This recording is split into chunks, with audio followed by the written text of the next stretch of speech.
and shows me around the mansion. The place is really nice. Like the ambiance and just the infrastructure of the place was really, really nice. But one thing that I noticed was that there were pictures of different people on the wall, and it was like black and white. I personally can sense energy. Like ever since I was a little girl, What's your I could problem, always sense boy? stuff, and I could always hear things and see things. So as we're walking around, like I can feel when the energy is shifting, and I'm just Can I like, put you I start to down? ask him, um, You want to "Is lay this place down? haunted?" He was just like, Huh? "No, not. I mean, people do say things that they see things, but I'm not aware of that, so I wouldn't know." He shows me to the room, and the first thing that he does is he checks the bed. Unbeknownst to me, the bed has termites, so he's just like, "Okay, well, you can't stay here, so I'm going to upgrade you to another room." The room that I was upgraded to was a lot more spacious, and it came with a hot tub. Walking around the room, and I'm noticing that the rooms also have pictures of people in their black and white. At this time, it's summertime in New Orleans, so it's really hot, and I decided to go in the bathtub. As I'm in the bathtub, I can feel the water start pulling me down. Like the water is forcing me to go underwater. So that freaked me out, and I decided to stop and then just take a shower instead. Day turned into night. I ordered some dinner, and I think I got DoorDash. So I eat my food, everything is good, everything is fine, and I start to go to sleep. Girl, let me tell you, I woke up to the bag that I ordered dinner from moving, rustling, tussling. And I'm like, what in the world? So as I'm getting clarity in my eyes, I look up, the reflection on the TV, there's a black figure hovering over me. I'm scared. Oh no, I'm scared.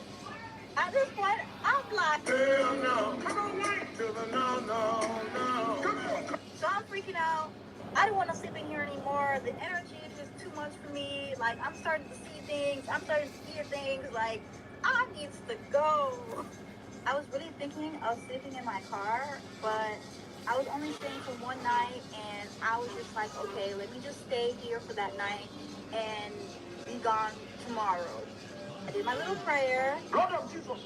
And the rest of the night was smooth sailing. Nothing happened. The next morning, I hurry up, get my stuff, check out, but the attendant is different. It was a different person there. It's like not finding my reservation. He didn't even know I was in the room. He was just so surprised that someone was staying there and was just like, "I'll just check you out and have a good day."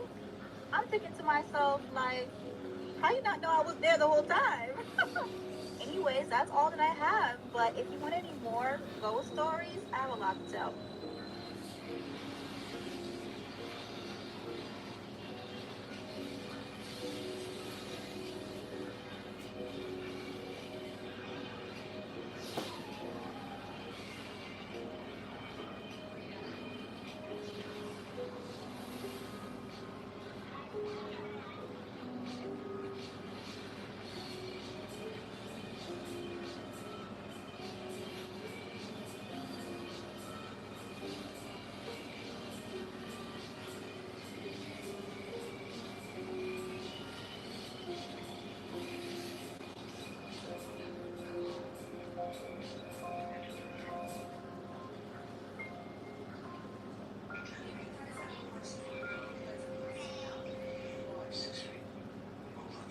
Greetings, Multiple Gateways New Orleans series, Fortune Tellers, I continue.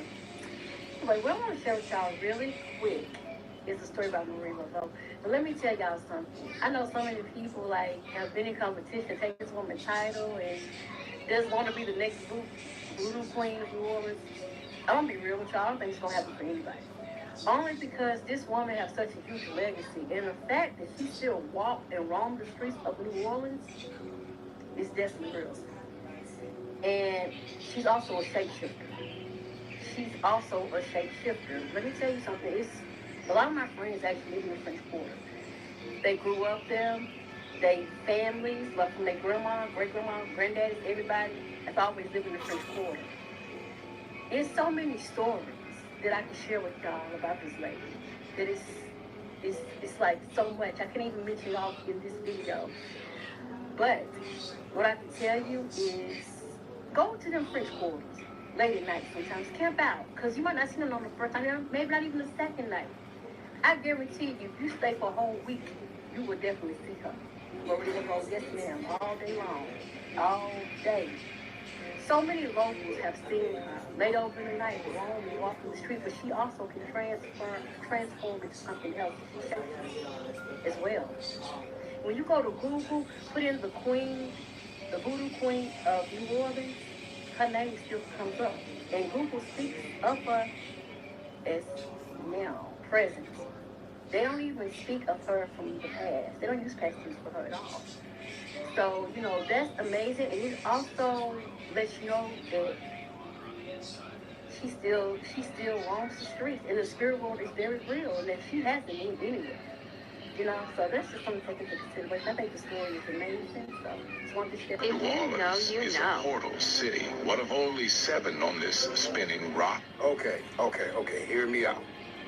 I went to New Orleans. I come from a clairvoyant family that is spiritually gifted, and I lie to you not. I have never had so many range of emotions visiting places more than I did New Orleans. I've never had a more vivid nightmare than the one I had in New Orleans. I looked in somebody's face and I saw that they weren't human. They were most definitely something spiritual and not good. You feel me? Like I had a dream in New Orleans that was so vivid and so real. This is in the middle of the day. We just got finished eating lunch, went back, take a nap or whatever. I dreamt that water was running and I kept hearing people crying and crying and crying. Like, oh man. This man was walking back from fishing when he captured this on video. Yo, what the?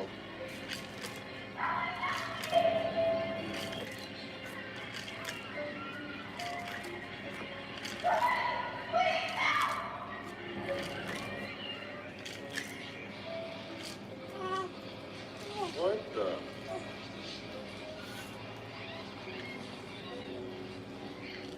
Bro.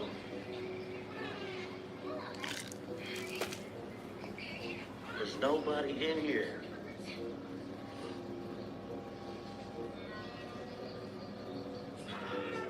Yo!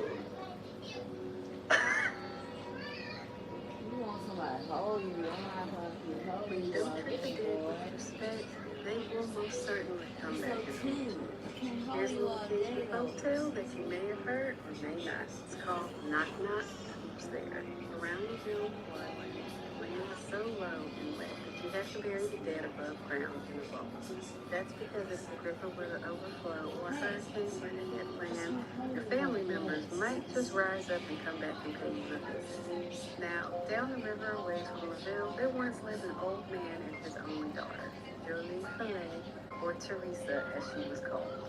Her mama had died and left Teresa in the care of her greedy, miserly father. He worked the poor girl like a mule and dressed her in rags to boot. And though she was of marrying age, he would allow no man to court her. The only man she ever saw was her papa.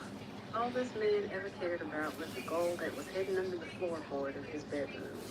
Every night when it was bedtime, he'd go in his room, close the door, lock it, take out the gold, and count each piece by flickering candlelight. He was said to love the way it clanked and shone in the candlelight. Poor Teresa was so lonely that each night she'd go and knock on her father's door, and he'd always respond, "Who's there?" "Papa, c'est moi," she'd say.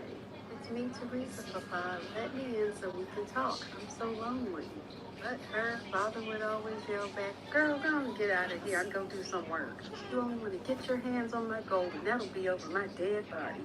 And it went on like that every night until one night there was a knock at the door. The father responding, "Who's there?" and Teresa saying, "It's me, Teresa. I'm sick. I need your help. Papa, please let me in." But he yells back, "You lazy, good-for-nothing girl. You ain't sick. You just want to get your hands on my gold. Get out of here. It'll be over my dead body." again and again, Teresa would come back and knock on the door and say, Papa, I'm sick. I'm bad sick. Please help me. Until finally she said, Papa, the pain is worse. I really need to come in. But her father's heart was as cold as those coins until the girl's voice faded into silence and the knocks were no more. But father's curiosity finally got the best of him, so he put away his gold, went to the door and unlocked it to find Teresa lying lifeless on the porch. But the father, too cheap to even give his daughter a proper burial, put her in a crude wooden box and buried her in the swampy grass underneath the cypress tree. The neighbors all shook their heads and warned the man that there would definitely be trouble for that. How could poor Teresa rest eternally in a grave like that? 3 weeks went by and a storm began to come up over the Gulf. Winds churned and the rain fell like needles. It was nighttime and once again the old man was sitting by candlelight counting his gold coins. Outside the wind howled and the man had no idea that the water had already poured through the levee and dark waters were heading his way. So he sat back in his rocking chair and began counting his gold. Un, deux, trois. That's when suddenly something thumped against his porch. Knock, knock, he heard at the door. Who's there? He hollered. Only the wind responded with a great sigh. Just a loose shutter band, he thought, and he went right back to counting his gold. Un, deux, trois.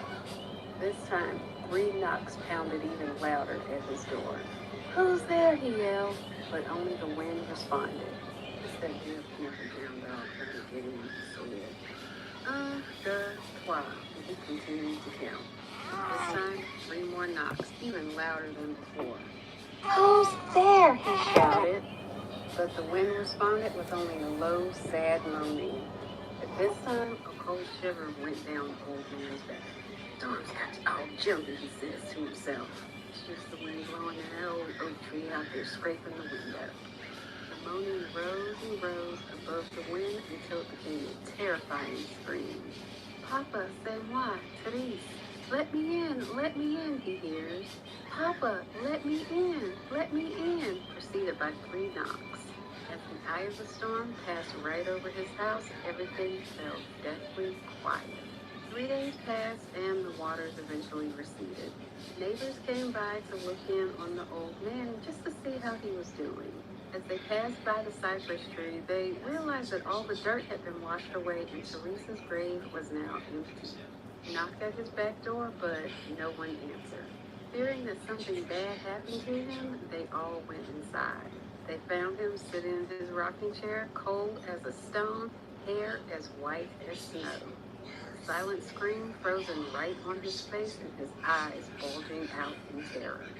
Across the room, the door was hanging on one hinge, and right in front of it was a battered coffin, Teresa's coffin.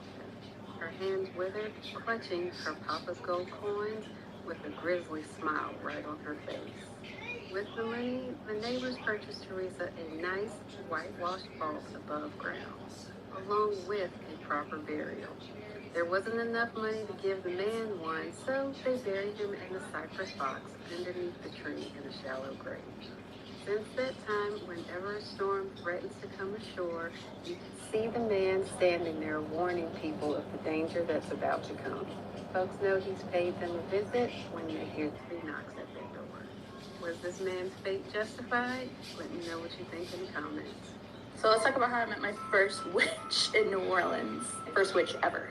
So for some of you that may or may not know, I'm originally from New Orleans. I grew up there until I was 12, and then I eventually moved back when I needed to attend university. But growing up in New Orleans, I loved it. I just loved how there was something very unique and special and spiritual about the city. Also, there was something very mysterious and very heavy at the same time. But I remember growing up and hearing so many cool stories, especially ghost stories and legends. My favorite was always like the Rougarou and the Lady in White of Mona Lisa Drive. But I was on the phone with my mom and she was sharing like the fact that she was finding these old dance school photos of myself and my sisters. She was like, oh, I found this one of you and your friend. I don't know if you remember this girl, but you guys got into so much trouble. And it clicked. I was like, yeah, that was a tap dance I took at the Martha Meyer School of Dance, which was right next to Randazzo's Bakery. And if you know Randazzo's, then you heard me. And I was like, oh my God, it's crazy that you found these pictures, especially that picture of her, because I remember always talking to this girl in class because she had the most crazy stories about her house and her family. This girl grew up in some old house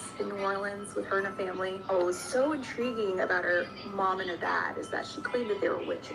And I didn't believe it. I was like, no way. But there was something very unique about this girl. Like, she had pale skin, dark brown hair, dark brown eyes, and freckles. She would always claim, like, oh, there's like ghosts in my house. She would always tell me how her mom and dad would try to communicate with whatever was in the house. And also about their practices, like the herbs that they would burn, and like, I guess, like these chanting circles. I still didn't believe it until one evening I got a chance to meet her mom. After class, she's like, you gotta meet my mom and my dad. I said, okay, whatever.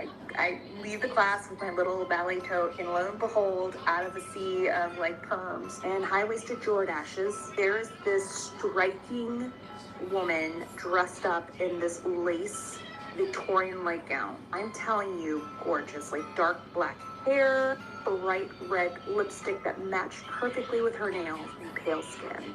She had all sorts of silver jewelry, and it was like looking at the love child of Stevie Nicks and Elvira. Then her dad comes in. Her dad's dressed up in all black with silver jewelry, black hair, black stash. And of course, like the first thing that comes out of my mouth after she introduces me to her parents is, "Are you witches?" And both of them laugh.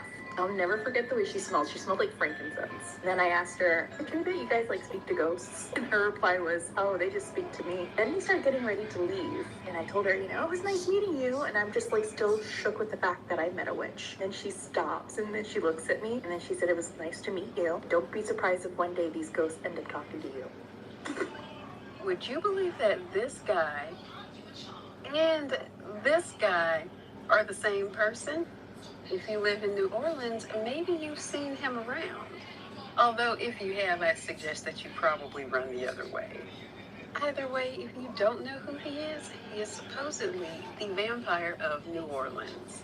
Saint Germain was born sometime around the 16 or 1700s, but there are other reports of a man with these similar features dating all the way back to Christ.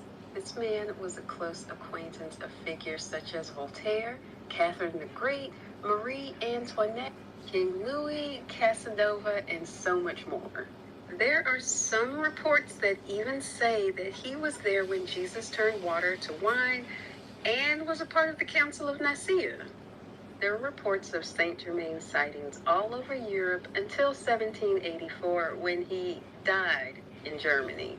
But in 1793, he was seen in the crowd at the beheading of Marie Antoinette, which would have made him about 100 if that were true.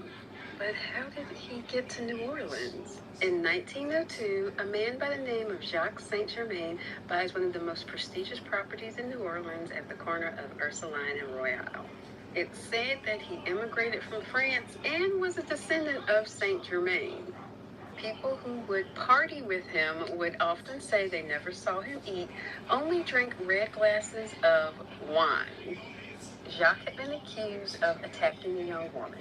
The police gave him the courtesy of coming into the station the next day, but when he never showed, they decided to take a visit to his place.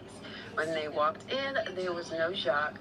There was no furniture, no cups, no plates, no utensils, only wine glasses and remnants of something that appeared to be wine, until further testing determined that it was actually wine mixed with blood. In the 1970s, this man, Richard Chamfray, came forward as being the Count himself. He went on to tell a wild story that he was a vampire who had been living and just decided to roam and made his home in New Orleans. Although in 1983, Chamfray reportedly unalived himself in Saint-Tropez. Although if you're in New Orleans, there are sightings of a man named Jack likes to harass tourists from time to time and play tricks on them. And he kind of looks like Chamfray and Jacques and the Count. So if you're looking for your own interview with the vampire, you can call out for Jacques if you like. Meet him at the restaurant N7. Here they have a delicious plate of frog legs. Check the tag video for reference. Either way, this is a crazy story because this dude is really giving Lestat vibe. And Rice, what you know, girl? Never visit this abandoned building in New Orleans. Here's why. This is a historic photo of the Hope Haven Orphanage and Madonna Manor in New Orleans, Louisiana. This place was a Catholic school that for decades took in the orphans of New Orleans and surrounding areas and provided them with a loving and caring home. At least that's what people thought.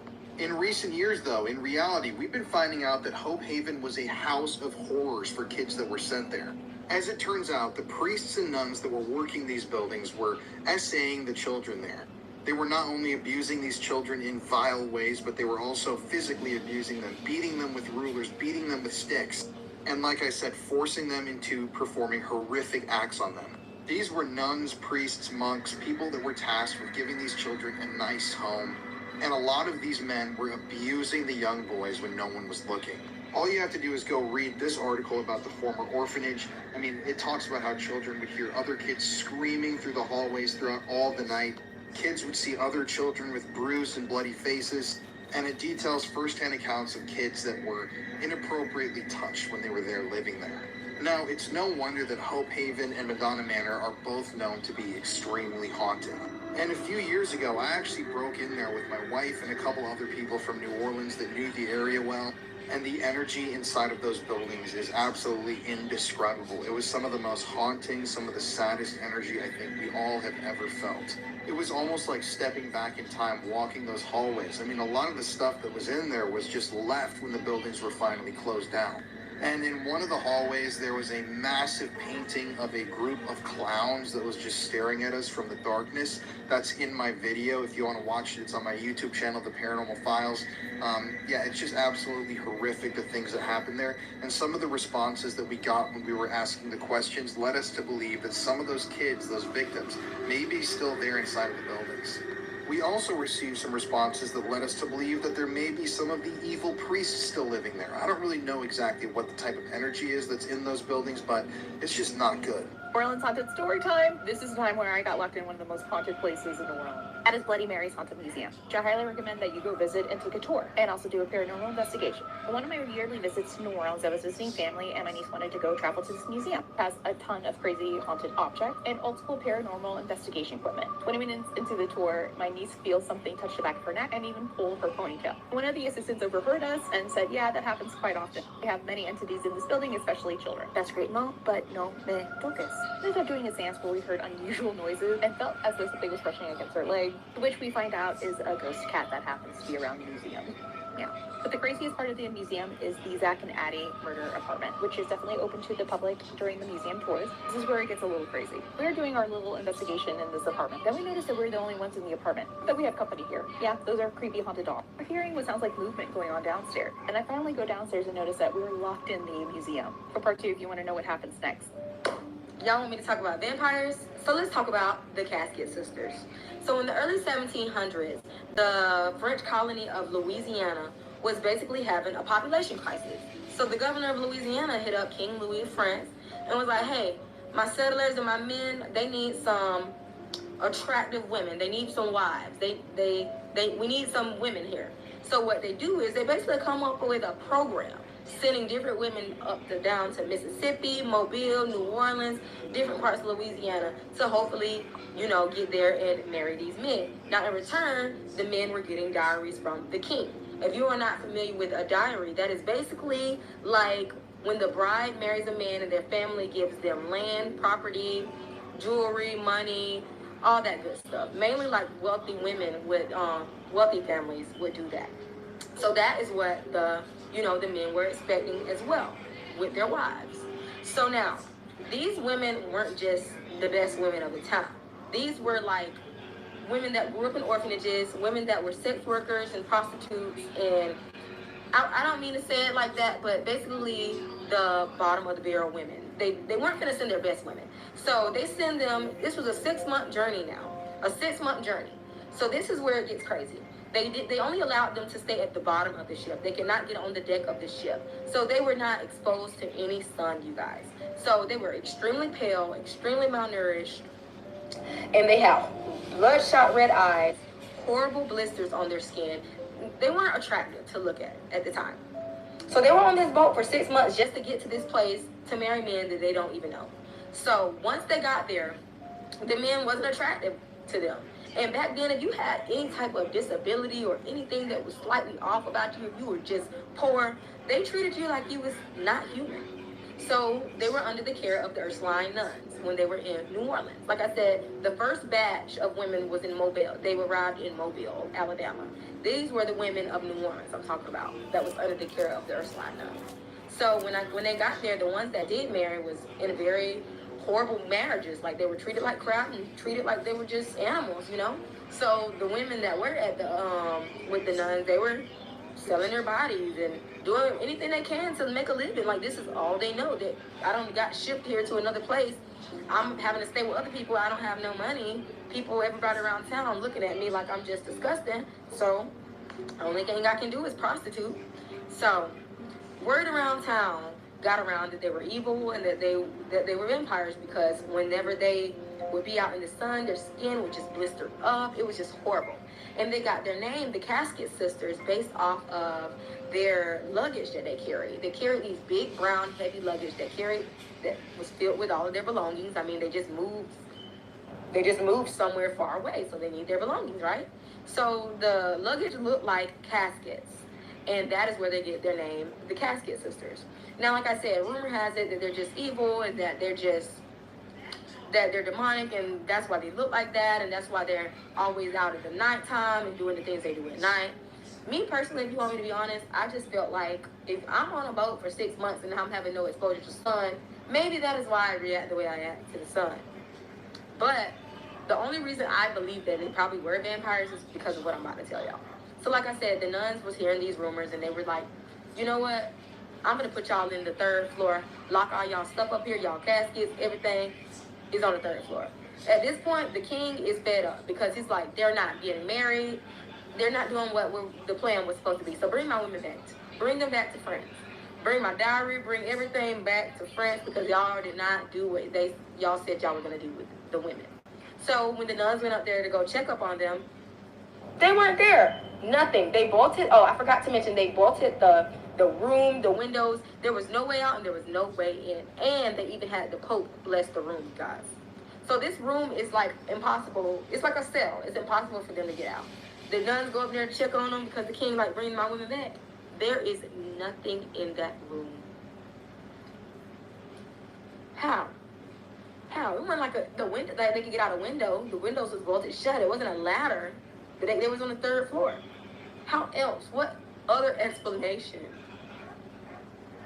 So then, years later, I heard that it was some type of like one of those paranormal people trying to go in and just sneak in and find out information. Supposedly, that person was found dead and blood was drained from their body.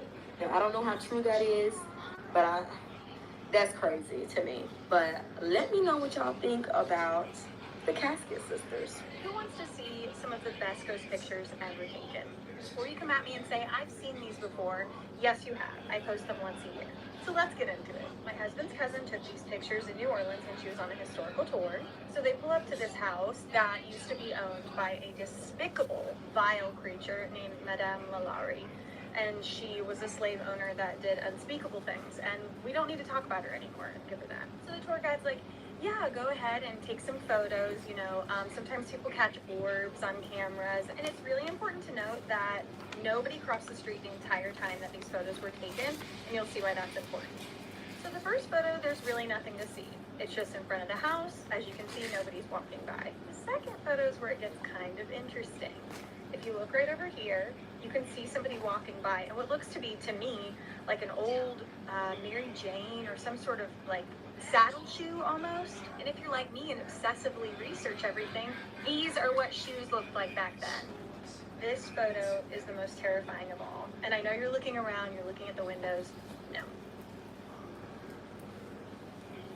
Let's get closer, shall we? I post these photos every year, and I'm just still so amazed and in awe. I mean, she looks like she's floating. She looks straight out of the late 1800s. The first year I posted these photos, I legitimately thought it was Madame Lalaurie. I didn't know that she actually fled to Paris. So people in the comments have had theories that it could have been her daughters or, you know, some other people from that time. But all in all, that place is very haunted. New Orleans is very haunted. And I believe them. Hello, TikTok. It's your favorite fat girl here, Fat Girl Freestyle, giving you my contribution to the creepy scary story trend on TikTok. I wasn't going to tell this story, and only a few people know about this experience, but I decided TikTok would be a great place to share it. So I live in New Orleans, born and raised here. And as you all know, New Orleans is one of the most mystical cities in the country. There's a lot of stuff that takes place here. Some can be explained, some can't. But we peacefully coexist, for the most part, with our spirits. Everyone loves to have a good time in New Orleans. And whether you are on this side or the other, it's kind of hard to leave this place when you're having a good time. But I digress. So, a few years back, I drove a cab. And driving a cab, you encounter all types of people. Well, there was an older lady. I'm going to call her Miss Barbara. I picked Miss Barbara up one day, and Miss Barbara and I had a wonderful conversation on the ride home. And when I got to her house, Miss Barbara told me that she was looking for a private driver to take her around to doctor's appointments. If she wanted to go to bingo, the grocery store, any social events that her friends had, she would be more than happy to have me paid, of course, as her driver. And I told her it would be my pleasure. So for about 8 months, Ms. Barbara and I saw each other a couple of times a week. And I took her around.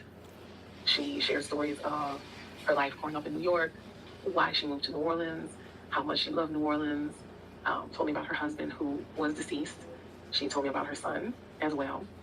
But for the most part, she was in New Orleans by herself. And she lived in the Garden District in a beautiful home on Britannia Street. And if you know anything about the Garden District and what the homes look like, they are some of the most beautiful places you'll ever want to see. A lot of them are, 100 plus years old. And I believe Ms. Barbara told me that her house was, at the time, I think 125 years old. So you can imagine how beautiful it was to have big, beautiful porch, columns, whole 9 yards. So it wasn't unusual for her to go a few days without contacting me.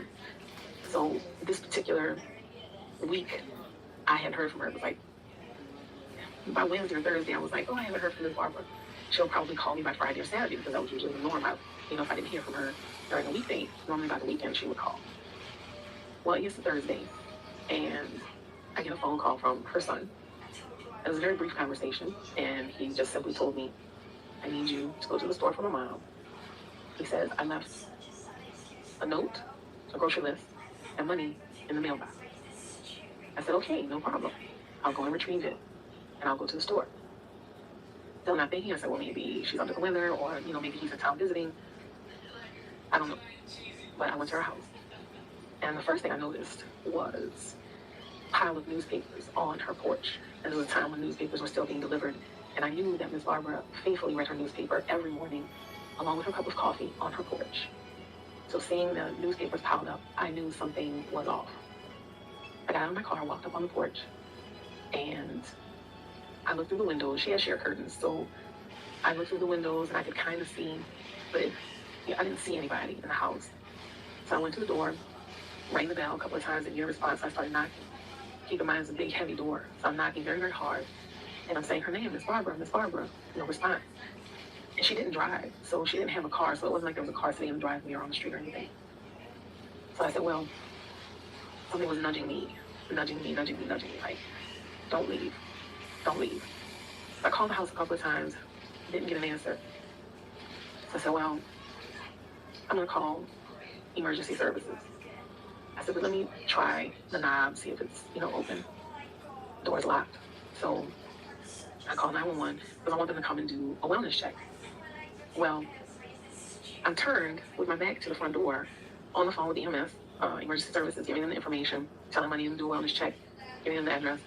And I hear the door unlock, and I hear the knob turn. Again, this is a big, old, heavy door. So there's no mistaking what the lock and the doorknob sound like when it's turning.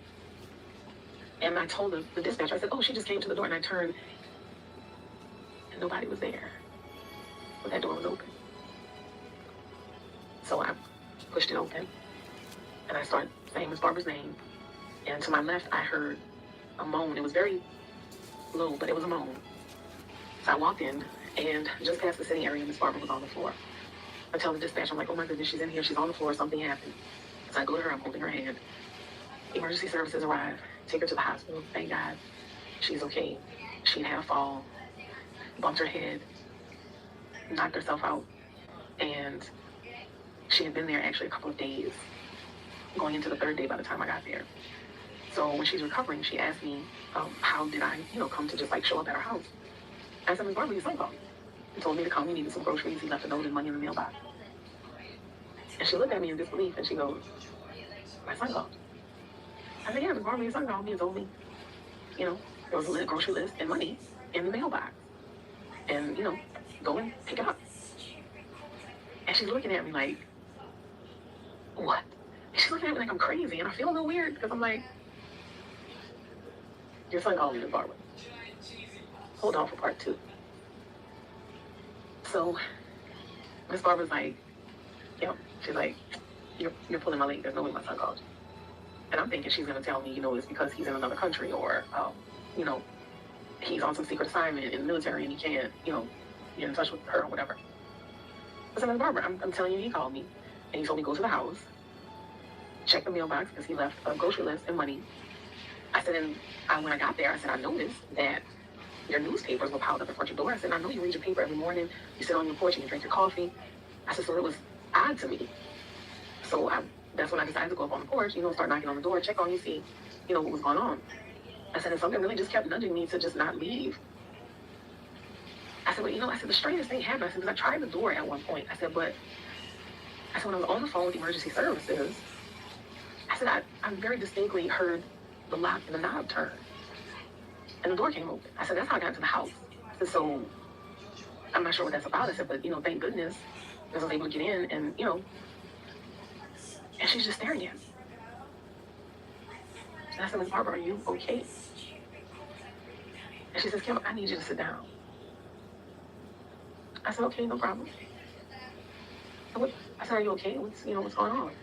And I'm, me not thinking, I'm like, I said, do you need to call your son? I said, do you want me to call him so we can tell him, what happened, what's going on, let him know that you're okay?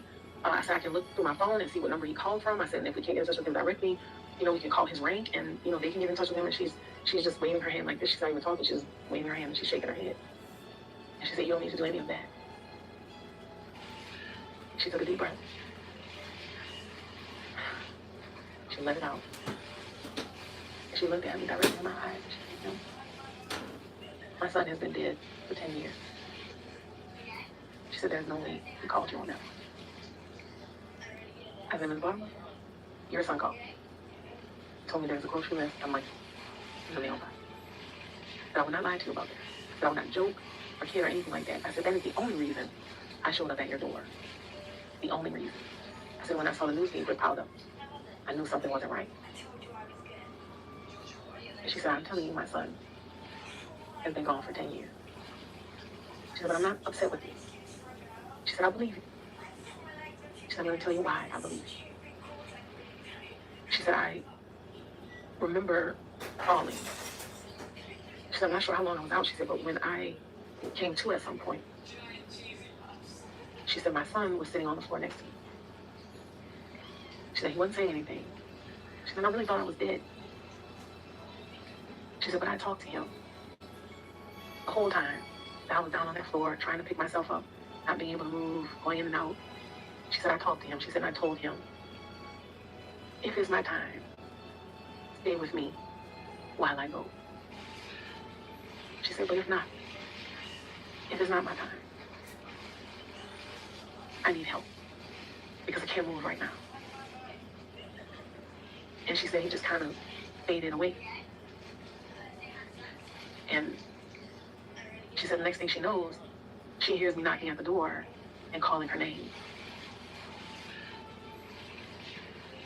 And I just leaned back and I was like, what? I'm like, Miss Barbara, there's no way. I said, there's no way. I said, there's no way. I said, because I heard his voice is clear as day on that phone. But the more I thought about it, he was clear, but he sounded like he was calling from a distance, if that makes sense. I said, Miss Barbara, I said, what? I said, first of all, my mind is completely blown. I said, but never told me he was deceased or anything. I said, I didn't, I thought he was still alive this whole time. And she said, no. She said he had come to New Orleans to visit her. He was going to the store, get her some groceries. He had a grocery list and cash in his hand. When he got out of his car at the grocery store, he had a heart attack in the parking lot and died.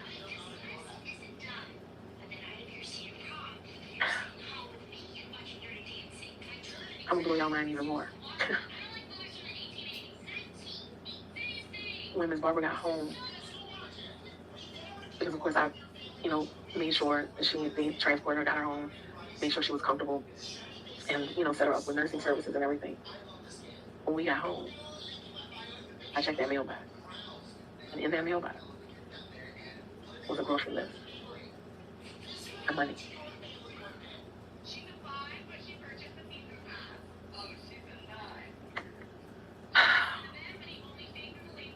True story. Miss Barbara died a few years back, peacefully. And I pray, no, I know her son was there waiting for her when she passed. Y'all let me know if y'all want to hear any more stories from me. I have a lot more to tell. So I hope you enjoyed this one. Love you. See you next time. Okay, so I'm going to tell you guys about my creepy night, my weird encounter that I had down in New Orleans for Mardi Gras. So this was a few years ago, and the first day that we were down there, it was actually smooth. The vibes was cool. We ate really good food, love the culture down there, and we chilled. That first night we did go down to Bourbon Street. It wasn't even that packed. The first night, it wasn't that packed at all.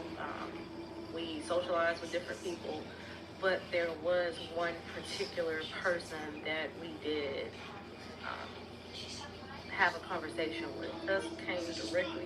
He came right up to us and was like, hey, y'all better be careful on Bourbon Street. Don't get caught up in something that you're not supposed to be caught up in. Don't go too far down Bourbon Street. Stay ahead. Don't. He said, we was like, okay. So he said, no. He said, I'm serious. He said, don't.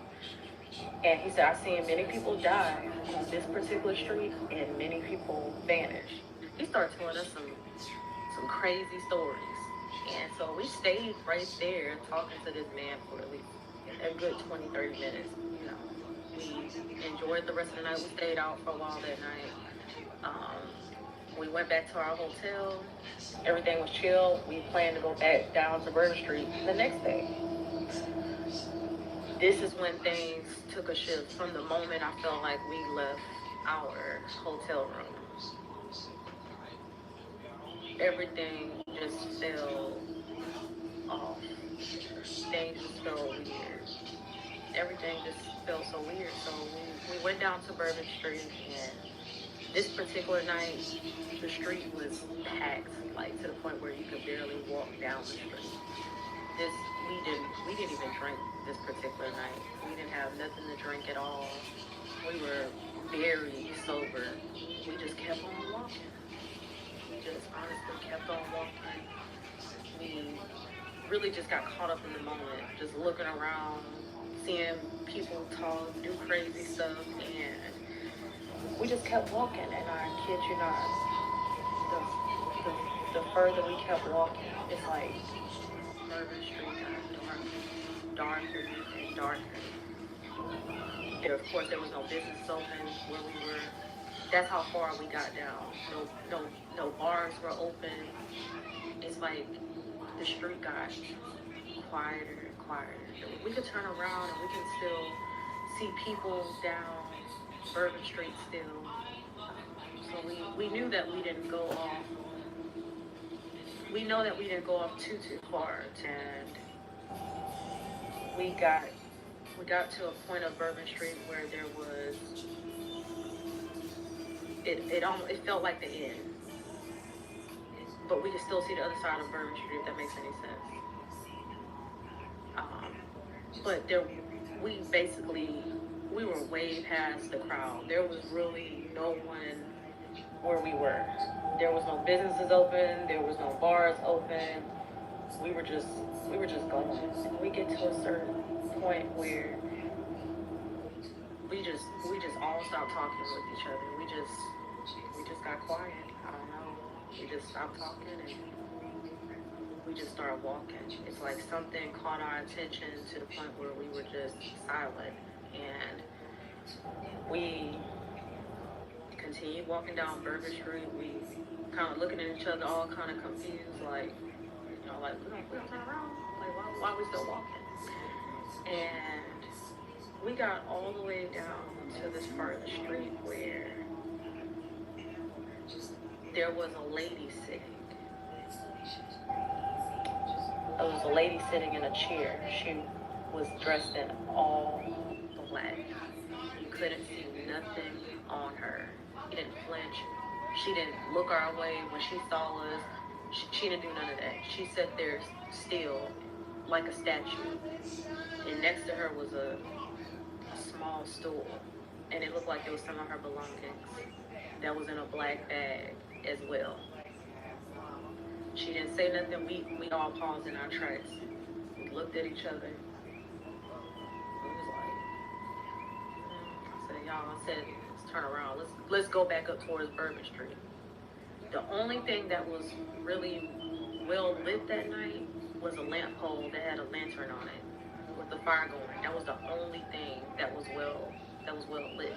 The rest of the street got extremely dark. It's like the air got heavy. It felt like there was pressure on us, honestly. Like once we all talked about it later, it felt like there was pressure on us, and I can't even explain how it felt. Like it just was a very eerie feeling.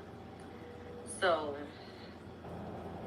we said, let's just turn around. We're gonna go back up towards Bourbon Street. I kid you not. As soon as we turned around, we were no longer on Bourbon Street anymore. How we got there, I don't know. It's literally like we turned around, we saw the lady sitting in all black. We saw the lantern with the fire going. We said, let's go back up towards Bourbon Street. We turn around, we're no longer on Bourbon Street anymore. We're on a street that we never even been on. We didn't even see the street the day before when we were on Bourbon Street. And how we get here? We're all looking confused. We're all pretty quiet, like, where are we? There's no one on this street. Not a soul on this street. Nobody's walking by. There's nobody's talking. We can't even hear the sound of Bourbon Street anymore. We don't hear people screaming. We don't hear you yelling. We don't hear anything. We don't hear nothing. It's dead silent. And so we're just walking down this empty street. You could hear a pin drop. That's how quiet the street was. And at this particular time of night, it was pretty loud. So we walking down the street where no one is at, no security guards, no cops, nobody's walking along the sidewalk. Nothing is going on. There's not a car on the road. We're not hearing the sound of cars. We're not hearing nothing. It's literally like once we got down to the Bourbon Street, we saw that lady sitting on black with the white veil covered her face. Nobody did that, but she had a black veil over her face. We turned around and it's literally like we were in a different dimension. I started thinking about the day before. That guy told us, do not be walking all the way down Bourbon Street. Don't be going all the way down. So as we're still walking down this unknown street, it's pretty dark. We're all looking confused, lost. We hear the sound of footsteps. We hear someone walking, and we all turn around at the same time. And when we turned around, there was 4 men, 1 girl. 4 men, 1 girl. Which is pretty common to see people in New Orleans wear masks, masquerade masks. It was completely white, covering the whole face. And the girl, she had the same mask as them as well, except for one of the guys had a symbol on the side of his mask. I didn't look too much to see what the symbol was or anything, so I can't tell you guys, but they started walking. They were walking really fast towards us. 4 of the guys had on suits. The suits looked old, though. They didn't look like they were from today's time at all. We all look at each other. And so we continue on down the street. So we're walking fast. We was like, let's get up off the street. We don't have time for whatever's going on. Let's just keep on going down the street. And it's dark. We're still not seeing anyone out. There's still not a car out. No one else is walking down the sidewalk or anything. It's as if we were in a whole new dimension, honestly. The girl had on a old vintage dress with high white socks. It don't even look like she was a part of this time. It looked like she was like from mid-century time, literally. Like she was from like mid-century time. And she was walking along with them in the group, with the other 4 men in the group that all had on suits. Okay, so we're heading down the street. We're walking fast. We're looking for a crossway, somewhere to cross, anything, and not one crossway was appearing. Not one. They're walking faster. We're walking faster. Next thing you know, they're right up on us. They're right up on us, and they're just walking. So we all turn around because they're like, we're gonna watch our back. They're behind us, walking backwards. They're starting to walk slower. So we're like, what is this about? The girl makes her way behind the 4 guys, and she takes her index finger and drag it along the brick wall that was near us. Basically, as if like she was signaling to them, hey, it's time for whatever they had planned. And she slid her finger across that brick wall. So as we continue walking backwards and looking at them, we're all looking at each other like, okay, this is weird. I'm pretty sure at this point we're all thinking what the man told us. We should have not continued down Bourbon Street. Now we're somewhere where we don't even know. We're probably in a whole different dimension. Not really sure. So they're walking fast and stuff. They're literally like, their backs start to like hunch over. It looked like they were from the Purge, literally. We don't know what their intentions was. We weren't gonna ask. So I kid you not. So as we're walking, so we're like walking backwards, and we look over to the right, where this alleyway appeared from. We don't really know, because we had paused in our tracks. They were still slowly walking up to us. We stopped walking. We're just sitting there thinking like, we're about to just run all the way down the street until we see someone, or basically we're just gonna run for our lives. We all look at each other, so we start walking down the alleyway. They start walking with us, following us. So by now we all got the chills. Nothing felt real. And I said, let's run. We ran down that alleyway like there was no other. It was so dark. There was no lights down that alleyway. We just ran. We just ran and ran. The funny part was, they didn't chase us down this alleyway. They stood down at the end of that mysterious street that we ended up on. They didn't come down that alleyway. They stopped. They started to walk at first, but they stopped. They did not come down that alleyway whatsoever. we ran all the way down that alleyway. Somehow we ended up on Bourbon Street. We got to Bourbon Street. My sister, she started holding her ears. She just burst out into tears. She started crying, screaming, crying. And she started saying, I gotta get home. I gotta get out of here. I gotta get home. I gotta get home. Get me up out of here. And we're trying to calm her down. She's screaming. But the funny part was, once we got down to Bourbon Street, the street was going crazy. The cops that are on horses could not control the horses at all. The horses was going crazy, hitting people and everything. The horses was hitting everybody. My sister screaming to the top of her lungs, get me out of here. Let's go. So we're trying to get through the crowd. We're trying to get you out of here. We're all panicking. We're still looking back.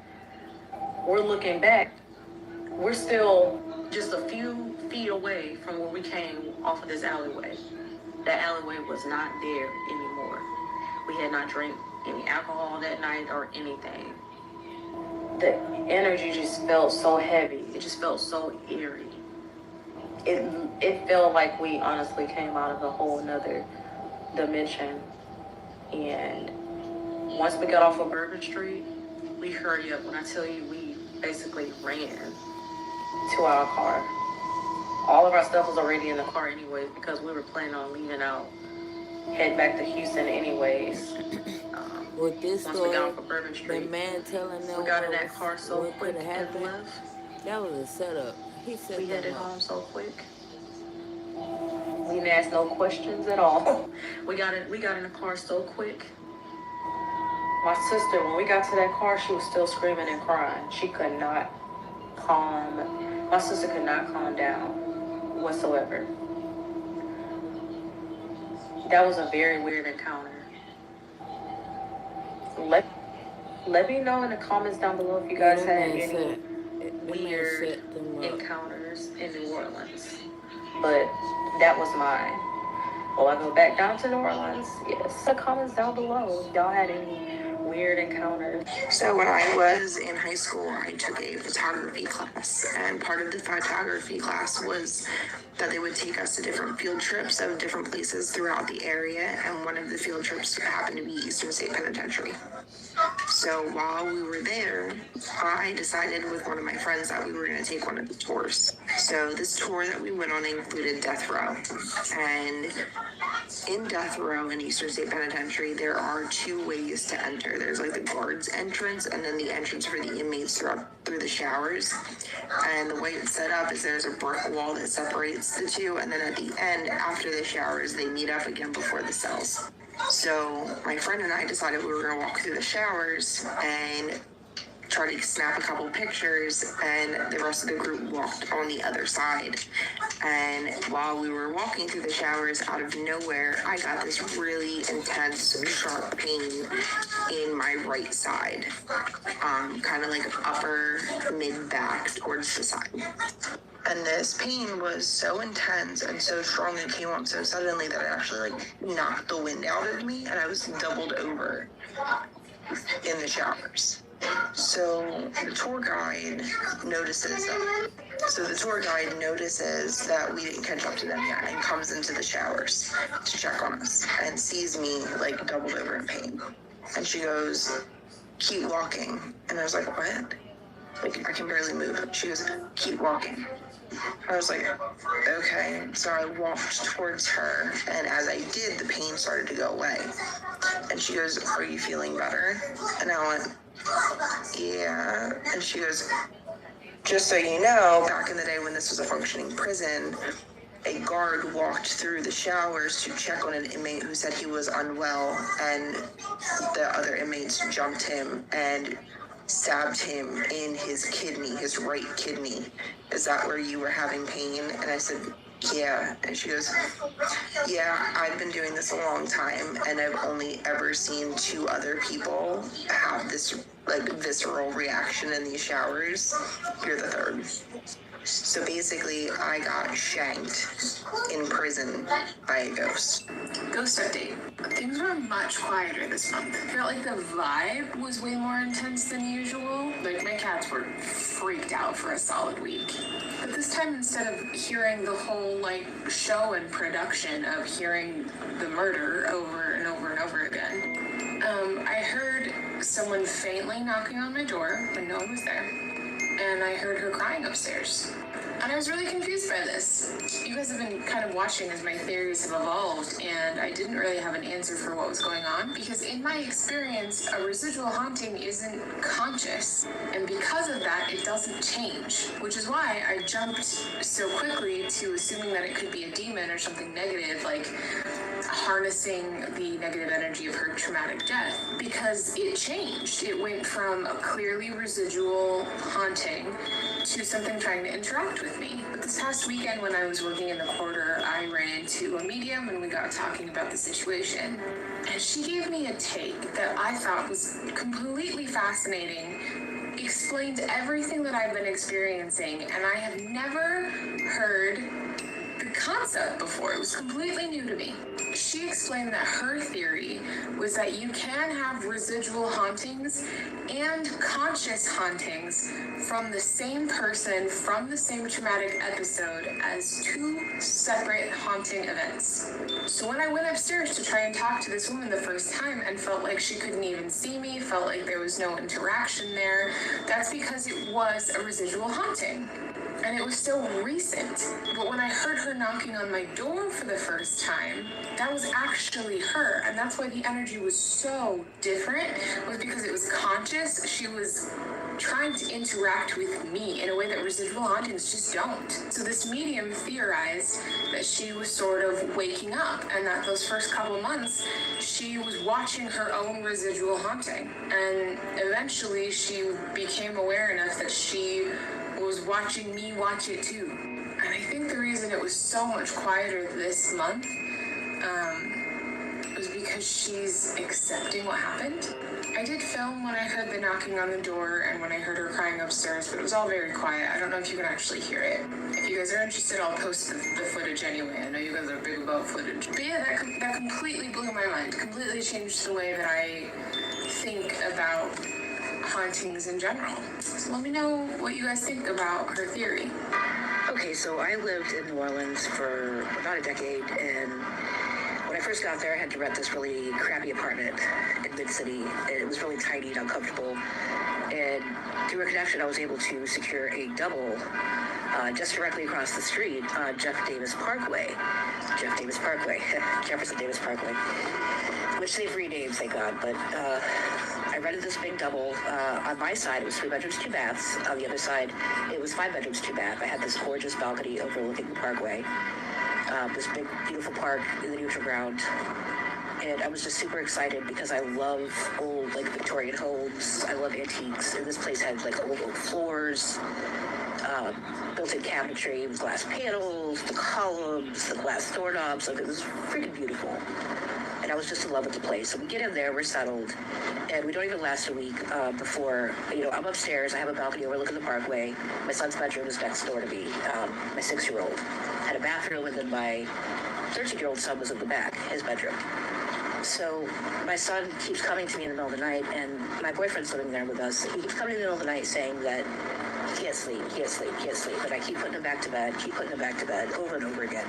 And then finally one night, he comes to me literally crying, screaming. And I'm like, what is going on? Like, why can't you sleep in your room?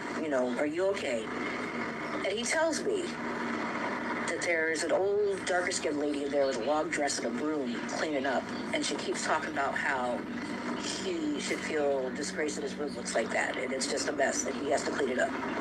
And then with her is a little girl in a long dress. It's dirty, kind of like the way he was describing it sounded like a muslin dress, like a naturally colored cotton fiber dress that was very dirty, braids in her hair. And she kept trying to get him to play with her and talk to her, but he didn't want to, and he kept ignoring her. So she would just repeatedly scream in his face over and over again. And he tried to ignore her, but she wouldn't leave him alone. And I was like, oh, okay. So basically, I kept trying to put him in this room. I didn't know, because my whole family has had weird experiences. Myself, my sister, my mother, all my kids, especially when we're little. So I didn't want to dismiss it. But I also, I have a philosophy that if these things are real, we have to learn to live with them. But they literally would torment him to the point to where he could not sleep in his own room, and I had to put him in the room with my son, because when he was in there with my older son, they wouldn't bother him. Now, some other things happened in that house. Like I had 2 cats, and we'd all just be chilling in the kitchen. It was really big. It was about the size of my living room. Had a big table in there. And we'd be sitting, the cats would be looking around, and in unison, like, you know, both of their eyes would, like, lock onto something, like somebody was walking past them, you know, like a person, like head height, but there was nobody there. There was no one there. In unison, they're just watching. No one there. Doors slamming shut, cabinets open, I'm putting laundry away. I put it on my bed. I walk to the bathroom. I come back, the laundry's on the floor. My kids are downstairs. There's nobody, the cats are downstairs. There's nobody up there with me. We lasted approximately 1 year in that place. There was also one afternoon when my boyfriend was sitting outside. My boyfriend and I were sitting outside on the porch downstairs, and this old man with a cane stops, and he's seen some days. He's older, and he stops and he's like, "You live in this house?" I'm like, "Yeah, we've been living here for a little bit." And he's like, "I wouldn't live in this house." I'm like, "Why?" You know, it's like, what's going on? Did somebody get murdered here or something? You know. He's like, "Y'all see the old lady yet?" And I looked at my boyfriend and I'm like, "What the fuck is happening with this son of a bitch?" And I'm like, "Well, I haven't seen her, but my son has, and a little girl." He's like, "Oh, you see the little girl too?" Well, all right. And he said, "Keep living in this house if you want to." And we moved out at the year mark. My lease was up. I'm like, "I'm fucking out. I'm out. I can't do this anymore." It was just too much. So we moved a couple blocks away down Bank Street, and it was fucking worse. It was worse. But anyway, that's one of my local stories. I hope you enjoyed. More on your New Orleans experiences, please. I'm in my bathroom and I'm trying to get ready because I'm actually going to a paranormal play in a haunted theater in downtown Los Angeles, and I'm really excited about it because I'm going to interview the cast and the director because they've had some strange going-ons in this theater, like full-body apparitions. And I was told a ghost dog. This theater has a lot of history, like a lot of layers to, which is why they're having a lot of these occurrences happen. That's another story time. Okay, this comment is attached to a video I did in response to this young gentleman's apartment that has some weird activity going on. In the video, you see like this knife fall out of nowhere and straight onto the kitchen floor. And it rang so many bells with me because that happened to a group of friends of mine that lived in an apartment in New Orleans off of St. Charles Avenue and Jefferson. I think it was Jefferson, or maybe Napoleon. It was somewhere around uptown. It was this old house that was separated into 4 different types of apartment. It was the house to go to for parties and of course for Mardi Gras because it was literally a block and a half away from the parade route. Some good times. It's another story time. Who dat? On with the ghost story. So one of my friends that lived in that apartment, we were in a show together. And there was this one occurrence that she told me that she couldn't explain and she was a little concerned about. The one afternoon, it was like 3:30 or 4. She comes back from school. She's getting ready to go to work. She's in her room. She's changing into her work clothes and she hears the front door open and heavy footsteps leading into the bathroom. She hears the shower turning on. So she thought it was probably one of her roommates doing the same thing. As she's leaving to go to work, she says goodbye to her roommate, but notices that when she passed the bathroom, no one was in the bathroom and the door was wide open. She goes in and turns off the shower and she screams to her roommates. No one answers. No one's at home. Later on that evening, she asked them if anyone had arrived to the apartment that afternoon to get ready and forgot to take a shower, to which they replied, no, we were, stuck at school. That was definitely unexplainable. Another occurrence that happened was one of her roommates told me that over the summer when I think a majority of them went out of town, he said that one afternoon he heard what sounded like a party going on in the basement below, which he thought was odd because the basement is usually like dark, dreary, and it's used for storage. He said it sounded like a party, like you hear like the clinking and clanking of dishware, music, like it sounded like old-timey music. So he goes downstairs to investigate, only to be greeted by a dark basement. The one that circulated the most in our department was this one. I actually attended and left early. Damn it. It was one of the roommates' birthdays, and it was like a potluck. It was a big party, and I remember, people brought dessert. I remember, I think I left early to go to another party. By the time everybody was ready to have dessert, they all kind of moved into the kitchen. They were cutting up these pies and these cakes, and one of the roommates brought up, like, oh, the ghost probably wants a bite or something. And someone there made a joke about the ghosts in that house. And there was this knife that was being used to cut this pie that was left in this half-eaten pie. And out of nowhere, the knife just catapults away from the pie and onto the kitchen floor, like blade first. The party was over, and that was witnessed by many people there. It was crazy. All right, you guys, this is my New Orleans story time. So I went to New Orleans for my birthday a few years ago. My friends were supposed to fly in that day, but they ended up missing their flight. So I had a whole day to really just explore by myself. So I decided to do a few tours, and I ended up meeting a great group of people, but we ended up doing one of the graveyard tours. And of course, on this tour, they talk a lot about Marie Laveau. So if you don't know who Marie Laveau is, she was a voodoo practitioner, she was an herbalist, okay, she was big witch, okay. They actually did a season of American Horror Stories that was talking about Marie Laveau. So while we were on this tour, they were talking about how a lot of people like to leave her offerings, like bobby pins, because she was a hairdresser and things like that. And I was like, oh, I don't have a bobby pin. But then I'm like, anyone that is crossed over, you can communicate with telepathically. So in my head, I'm just talking to Marie Laveau the whole time that we're on this tour and just kind of like showing gratitude to her, And I kid you not, this was my first supernatural experience in New Orleans. Okay, so after that tour, I go back to my hotel room and I open my suitcase because I wanted to change my clothes. It was starting to get a little colder. I open my suitcase and there is a bobby pin sitting on top of all of my clothes. Obviously, I don't wear bobby pins. Okay, I have no use for them whatsoever, but it was sitting so perfectly on top of all of my stuff in my suitcase. And so I definitely took that as a sign, like, oh my gosh, you heard me, And she's like, hey, I'm recognizing you. I heard you. Here's the proof to let you know that I heard you, girl. Okay? And that's just one story. So stay tuned for part 2 when I tell you guys about the vampires that were in New Orleans, okay? Because, yeah, I got a story. All right, you guys, this is my part 2 to my New Orleans trip, and we're going to talk about the vampires that I saw.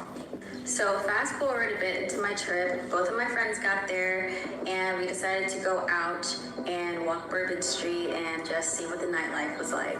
We ended up at this bar that had live music, and it was a pretty big space. I don't remember what it was called. I wish I did.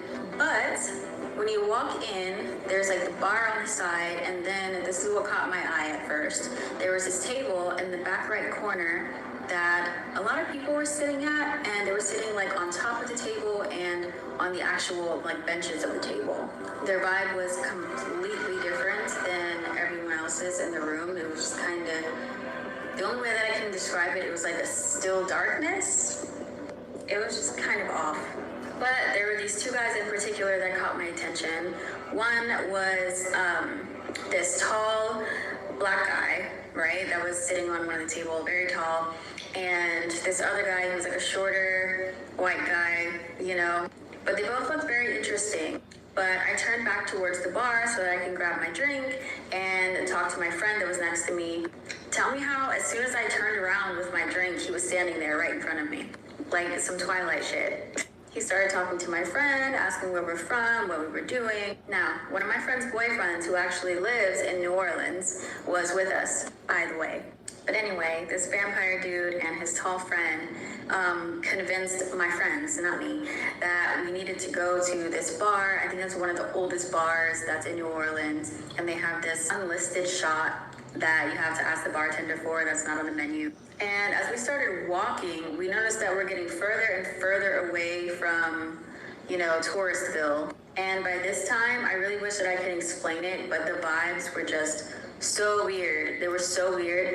And I told my friends pretty much that it was a really creepy vibe. Like, why do we need to go all the way out somewhere else just for a shot, And on top of that, their energy was just not normal. And my friend's boyfriend agreed with me. And I specifically remember, typing out a text on my phone. And as we were walking, I showed it to my friend's boyfriend. And I straight up said, I think they're vampires. And he just looked at me, with the most serious look, why he didn't say anything out loud. Like, I guess maybe he didn't want to seem like the crazy one. But this is where shit started to get real. So there has to be a part 3 to this because there's no way I'm going to be able to fit it. So I'm going to post it right after this one. Part 3, my New Orleans trip, vampires, let's go. We got to this bar that they wanted us to go to so bad. He ordered those special shots for everyone. Myself and my friend's boyfriend just kind of looked at each other like, I'm not drinking this shit. I don't know what's in this. So like we barely sipped it and then just kind of like chucked the rest. And after that, the shorter guy, he started holding a conversation with one of my friends, and this conversation was drawn out. Like I'm talking about 25, 30 minutes. But the conversation was only about her, like her life, what she's doing. Every time she tried to ask him something about his life, he deflected it, or it was something like 2 words, like very brief, back to you. Meanwhile, his tall friend didn't say anything to anyone the entire time. He was just sitting there off to the corner, like just there, blank-faced. And I noticed as their conversation kept going, the more drained my friend started to get. And then I was like, A lot of times when people think about vampires, they think about blood-sucking vampires, like freaking Twilight or, you know, whatever other TV show or movie. Most of the time, and I'm not saying that it doesn't exist because I know that it does, but most of the time, these are energy vampires. And they literally suck the life out of you. And that's exactly what was happening to her. But they didn't want to hear me at that time. So after she started getting tired, all yawning and stuff, he tries to make his way over to me. And I had such a dominant energy when he came over to me because I'm like, you're not about to fuck with my energy. So I looked at him in the eyes the entire time. And every time he tried to ask me something, I reflected the question. I was like, what about you? And after about like 5 minutes, he knew that he wasn't going to get anywhere with me. I can't play with me, I'm a witch. Fast forward, my friend started saying how she was tired. If we didn't do anything, she's just going to go back and fall asleep. So when we left, they wanted to go to this 4-story like nightclub. But as we were walking there, I started telling them what I was feeling and what I knew, that they were freaking vampires. And then we decided to lose them when we got in there. Now, when I tell you guys, this place was packed like wall to wall, every floor. I think we went all the way up to the 3rd floor. I can 100% tell you that we lost them in that crowd of people because we were inside the building before they even got inside. So they wanted to go out on the balcony because they wanted to smoke or whatever. And I was sitting there telling them, like, dude, like, those guys were freaking vampires. That tiredness that you're feeling because they were draining your energy. Tell me how. 2 minutes later, I turn around and guess who's there? And this time it was almost with a smirk on his face. Like, oh, that's cute. You thought you lost me, didn't you? And somehow he knew what I was talking about before he even got there. He was like, so what were you saying to your friend? And proceeded to pick me up on the balcony. Spooky facts about New Orleans, part 1. Man, this is so crazy. I'm about to tell you about the Carter brothers, 2 of the most feared vampires to ever come out of New Orleans. One day, a woman escaped from this house right here. She was running basically with her wrist cut, saying that somebody had attacked her and was trying to drink her blood. The police kicked the door open. They found 4 men, basically in the exact same condition, wrist cut, and they didn't know what to do. So the police was waiting on them. They knew they was about to pull up when they came home from work. There was regular dudes, you heard me, they was waiting on them. So when the dudes pulled up to the house, they manhandled all 8 of them, knocked 4 of them out, and then jumped off the balcony and disappeared into the night. These wasn't the smartest vampires, people. The police pulled up on them the next day because they went right back to work. Arrested them, hanged them, and then when the medical examiners went to the coffins to basically see why they had a taste for human blood, they basically was going out the coffins. Nobody even saw them again. Like for more. I fell out of that little fucking bag container thing.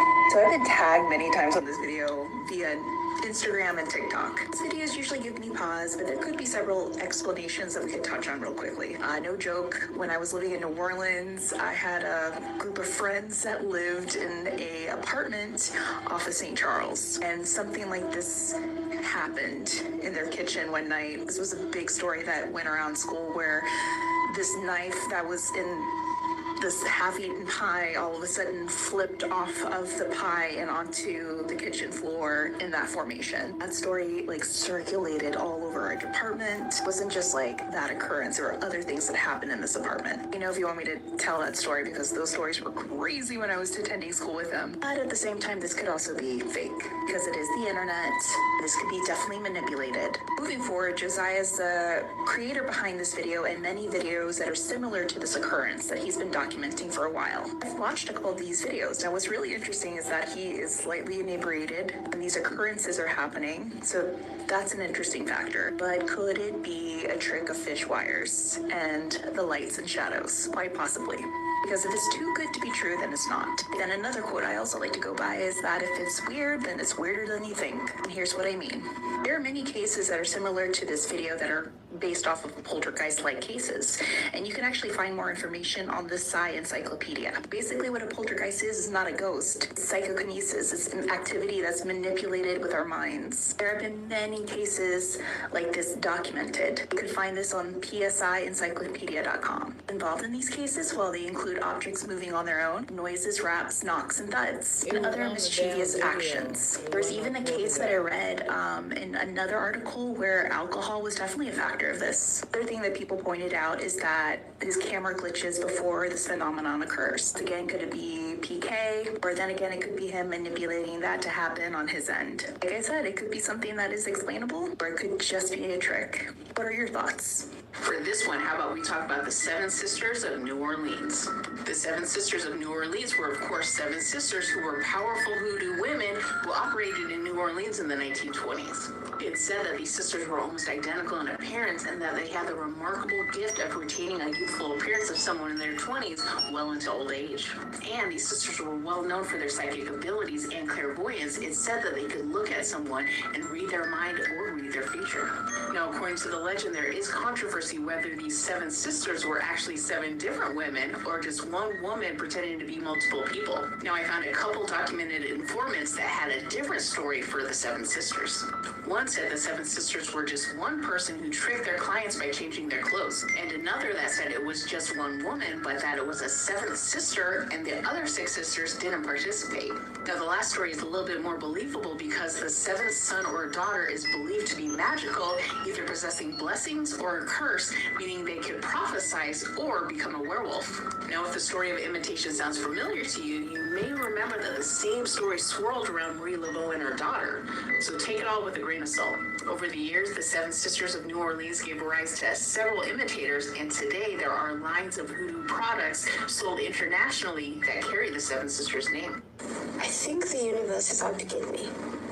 I'm in New Orleans, right? I'm having a great time. I'm a fan of the Vampire Diaries and the originals, so I know there's a lot of locations in New Orleans where they filmed the originals. So I'm going to these locations and I go to a voodoo shop, right? Now, as someone from the continent of Africa, where voodoo is everywhere, I don't mess with those things, right? I just wanted to see what they have.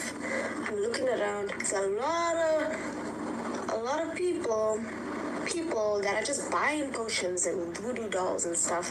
I don't think they know. They think it's for play. It's really not for play. Anyway, I leave the voodoo shop because I felt weird in there. Just like the sounds, the smell, just the overall feeling. I didn't feel comfortable.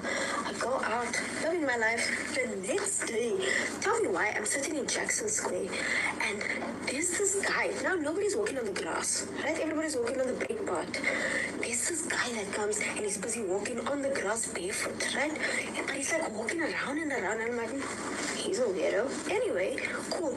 I look at my peripheral vision. He's walking towards me. I'm like, is this weirdo gonna come talk to me? He comes to me and I'm wearing my headphones. So I stop the music. I'm like, hello? He's like, hi, can I speak to you for a second? I'm like, okay. He sits down. He's asking me, how are you, what. And then he's like, are you in the waiting room? Now I'm like, he's clearly on drugs. So I'm like, no, I'm not. He's like, yes, you are. I'm like, okay. He says to me, yeah, they're waiting for you. I'm like, who? He's like, he, she, they, whatever the higher being is, they're waiting for you. Your answers are coming. sir, what are you saying? Right? So he's busy telling me about his trip and he's busy telling me about everything else. And then I'm like, I would like to continue listening to my music if you don't mind. And then he's like, oh, that's okay. He gets up, goes another round around Jackson Square, leaves, never see him again. So why is it the day after I go to a voodoo shop, this man comes and tells me that my answers are coming. I'm in the waiting room for the higher power. What? First of all, what am I in the waiting room for? Death? Or maybe it's like my spiritual awakening. I don't know. Because here's the thing. There's a fine line between people that are on drugs and people that have their spiritual awakening. You know, they know what's going on in the universe and stuff. So I don't know whether this man just predicted stuff or he's on drugs. I don't know. So the next vampire tale that I am about to give you is thought to be rare and one of a kind. It is featured in Virginia Hamilton's book, and the story is called Lana and the Catwoman. Now, the setting is the west bank of the Mississippi River, about 40 miles from New Orleans. The time period is not long after the Civil War, but before they began splitting up some of the sugar plantations. So, let's get started. Now, Pretty Polly was set to marry young Samuel, who lived a ways up the road. But there was a girl named Lana, and she said that Samuel belonged to her. So she went to this conjure woman named Catwoman, and you needed to fear her because she had money to burn. She had power, and everyone knew about her. Like I said, everybody knew about her, and most stayed away because her life depended on something that all of us had, but only few of us would sell. So Lana got the word that Catwoman was willing to help her, but she needed to make payment first, and that payment required her, Lana, allowing Catwoman to suck her blood. Now, this Catwoman was of albino skin and was a her vampire. She fooled Lana into thinking she needed her blood to make a powerful charm for Pretty Polly. It won't be much, Lana girl, said Catwoman. So she forced her teeth into Lana's neck and sucked her fill. Afterwards, Lana went home dragging her legs as limp as a dish rag. And Catwoman didn't even take any money. She told Lana to use it to go buy her some food and fill her belly. When they lay away, that Polly girl murmured to Catwoman because she would never speak loud. You come back for that charm, and it'll bring Samuel closer to you than the sick puppy to a warm fire. Then the Catwoman laughed, and they say that the sound of her laughter came off a breath that had no life, only death and darkness. When Lana got home, she laid down and could hardly lift her head, but she was completely satisfied. Soon, Pretty Polly grew sick and tired and took to bed. The rumor was that Polly would never have old bones in her body. Samuel was frantic. He had everyone come look at Polly, but there was nothing they could do. And he just knew Lana put a spell on her.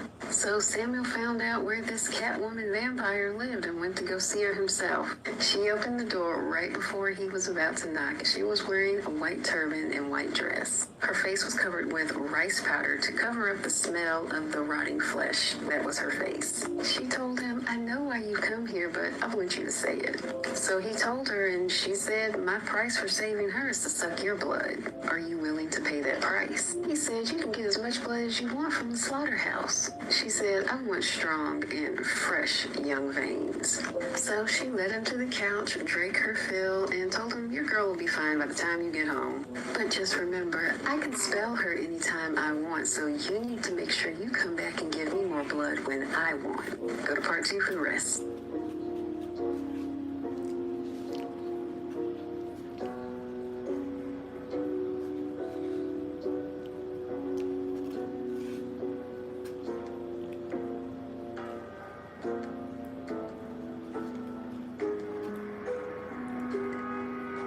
Louisiana, the Carter brothers. Back in the early 1930s, a young woman has just escaped out of a small window from the home of the Carter brothers in New Orleans. She was covered in slash marks all up and down her arm. When she finally manages to track down a police officer, she tells them that the brothers have been feeding on her blood.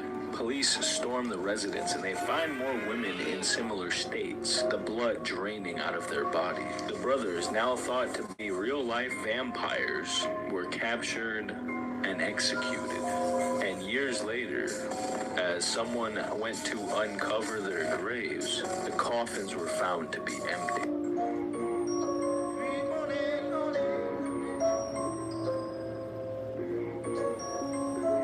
So you're a vampire and you're 210 years old. How do you live so long? Gather around, creepy crew. Grab a glass of champagne as we toast to 200 subscribers in just a week. How awesome is that? Thank you all for your amazing support. To celebrate, I've got some really good creepy content lined up for you. And what better way to celebrate than with a creepy trip to Disney World? Let's dive into the eerie secrets of the happiest place on Earth. If Miko let me play this.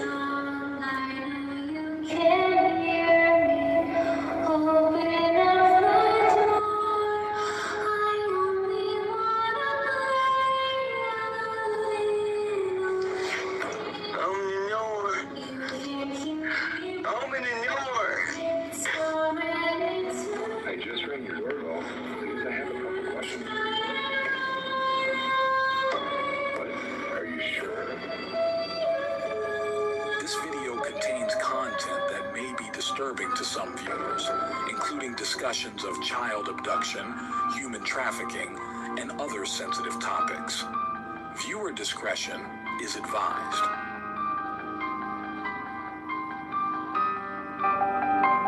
Whoa! TikTok, y'all seen this? Hold on, let me pitch myself down to a little guy. Disney in the news, and they're saying that a 4-year-old girl came up missing. But wait till you hear how she came up missing according to the parents.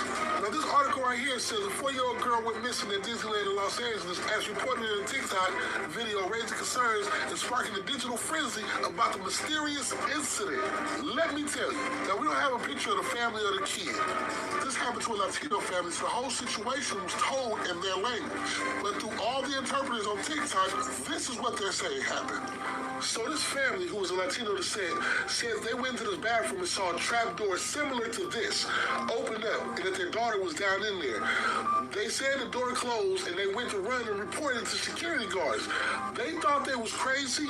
They said that they need to dig up this place in the bathroom, and they try to get these people to open this floor up so they can go find their daughter. The daughter is still missing. Now these people have to go see psychiatrists because they're sticking to their story that their baby went into a hole in the floor similar to this at Disneyland in Los Angeles. And it's all over TikTok right now. Excuse me. It's all over TikTok right now, and y'all need to go check it out for yourselves because this looks extremely convincing. And you see, this is a real thing. The floor is opened up and trap doors to a hole. Now look at that. That looks perfect in line and don't even look like a trap door. I don't know what is going on at Disneyland, but these stories that have emerged in the last 4 days are something straight out of a nightmare. There are 2 separate stories that have taken place at Disney World in the last 4 days that are both very hellish and seem to show another side of Disney World. And one of these stories was on a completely different side of TikTok where everyone is speaking Spanish, so it literally took me 2 days to decipher what was going on. The other story was literally of a man losing his shit at Disney World, but the way that this man looks and his appearance gives a whole other story entirely. However, it seems that Disney is using one story to cover up the other. Hello everyone, welcome back to another episode of That's Insane with Aja. Today we're going to be talking about something that is going on in Disney World that has been unrevealing itself in the last 4 days. So this is the first story that was on a whole opposite side of TikTok about this 4-year-old child that was said to have gone missing at a Disney World theme park, and when her parents found her in the bathroom, what they saw was crazy in its entirety. Now, to be clear, that is not the actual young lady. That is just a representation of her that someone made to tell the story. This is said to be the actual 4-year-old child that her parents said let go to the bathroom by herself, and when they went to get her, they said they saw a tunnel opening in the restroom from the floor and their daughter was being taken. This is the original missing poster that people are sending around on the other side of TikTok, and apparently this young child's name is Audrey Elizabeth. The parents were asked to give a description of what they saw when this 4-year-old child went missing, and this is the description that they gave, and it was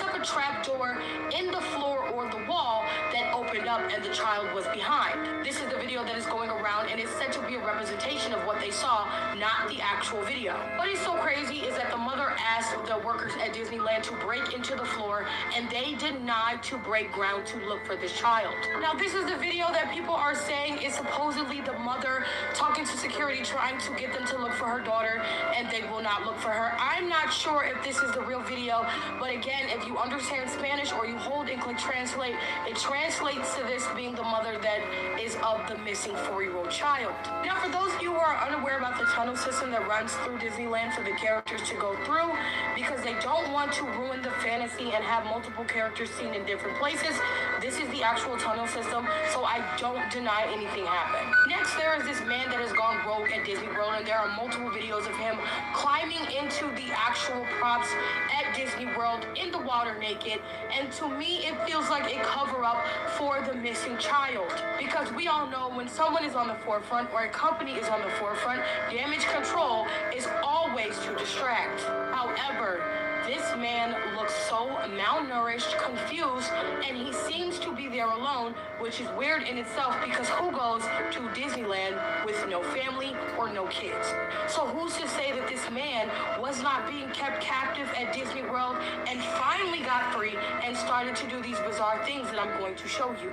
This is the video of the man. You see him up there, literally on the Disney props. If you look at this man, he looks very confused and bewildered, as well as really, really small, which to me makes me think that he might be malnourished or he could just be extremely fit. Either way, the look in his eyes, he really does look terrified and unaware of what is going on, which does not make sense at a Disneyland theme park, considering people go there with the intention to see rides, have fun, see their favorite Disney characters, and they usually go in a group. So why is no one stopping this man, or why is he alone? Here is another video of the gentleman, and if you look at him, he looks very confused, and in this he looks super skinny. There are his clothes, which are very dirty and tattered, so I'm unsure why he is there in the first place or where he came from. In my opinion, one or two things happened. He escaped from one of those tunnels under Disneyland, or he was put out there as a front to distract the media and people from what is really going on with that missing child. I don't know. What do you guys think? Thanks for tuning in to another episode of That's Insane with Aja, and I'll see you guys next time. Is this how the child would have gone missing at Disneyland in the United States?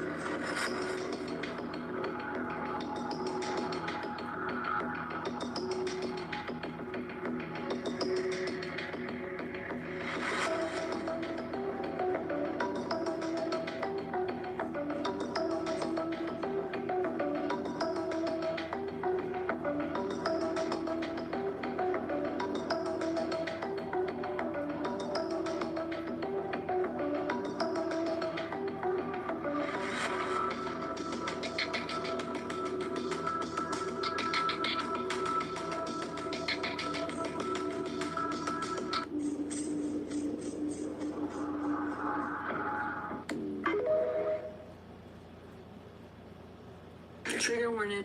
Let me show you this video. I recently came across it and it's haunting me. I believe the incident happened in 2014, but watch this.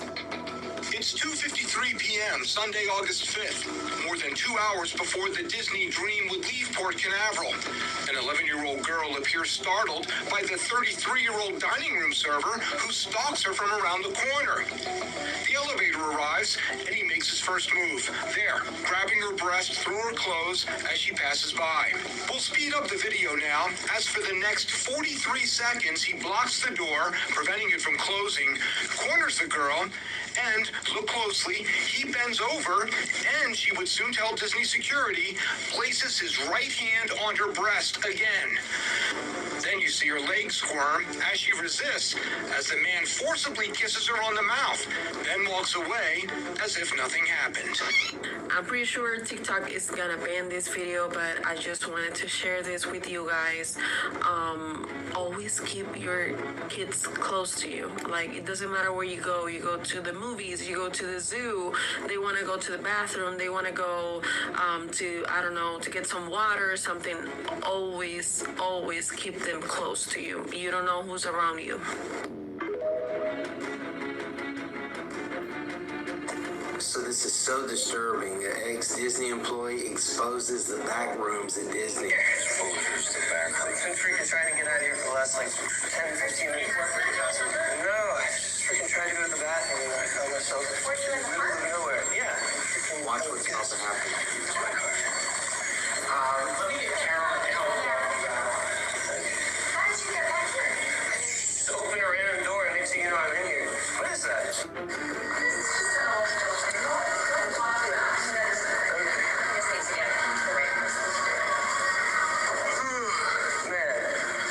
Stairwell after door after sheesh. What is this place?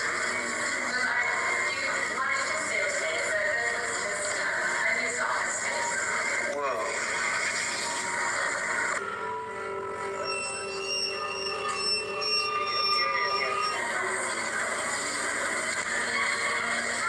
What was that? So if you think the back rooms actually exist, comment what you think this room was below. I want to know what you think.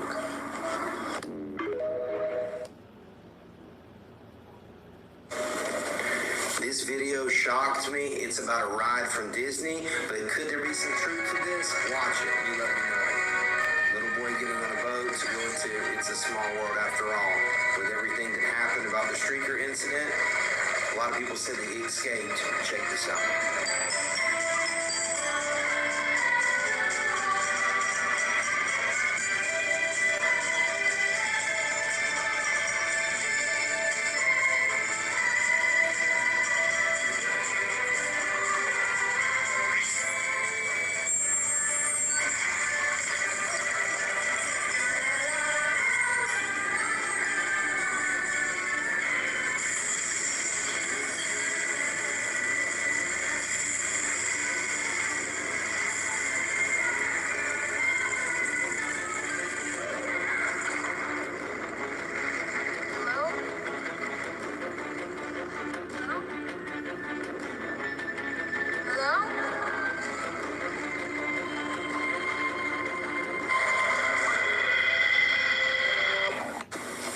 So do you think that there's a coincidence in this film and what rides at Disney can actually do? Comment below and let me know.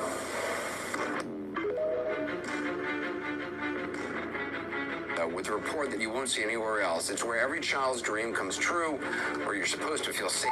Kids can be kids. As parents, you're going to want to pay close attention to our next story. Then there's Xavier Jackson. He's 27. He is accused of sending sexual images to someone he thought was a 14-year-old girl. Oh, did I mention that he just happens to be a lifeguard at the Polynesian Resort for Disney? You think there's a few children around there? Sheriff Grady Judd identified several other Disney employees accused of soliciting a prostitute. Is the happiest place on earth the safest place for children? A report by CNN has found